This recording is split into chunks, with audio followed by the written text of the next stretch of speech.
Monsieur Monsieur le Président, je voudrais aussi la parole. Oui, Monsieur le Président, chers collègues, s'il y a un élément que l'on peut parfaitement comprendre dans le mouvement des Gilets jaunes, c'est bien au travers de la colère des ruraux, de la double peine infligée avec l'absence de transport et l'augmentation des taxes sur les carburants.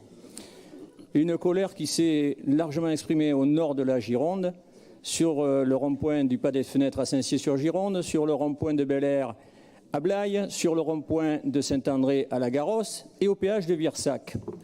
De même, quand les citoyens ont été consultés sur mobilité citoyenne dans le Blayais, ils ont largement exprimé leur colère de la difficulté qu'ils avaient tous les jours pour se rendre sur la métropole bordelaise.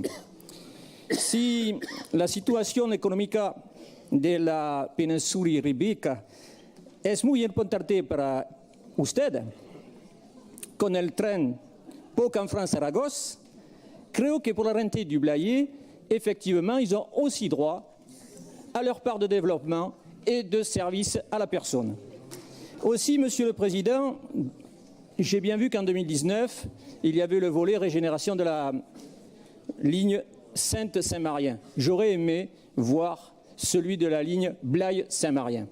On est aujourd'hui sur 15 000 véhicules jour.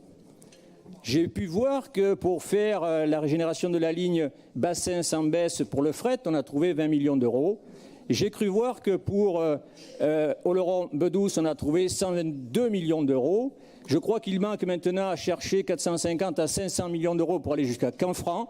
Pourriez-vous pas trouver 30 à 40 millions d'euros pour servir ce Blayais qui demande qu'à être développé? Je pense qu'aujourd'hui, dans cette situation, les élus et les habitants du Blayais ne sont pas des habitants de seconde zone, ce ne sont pas des sans-dents, ce ne sont pas des Gaulois réfractaires, ils veulent juste leur part de développement et de service à la personne. Je vous remercie.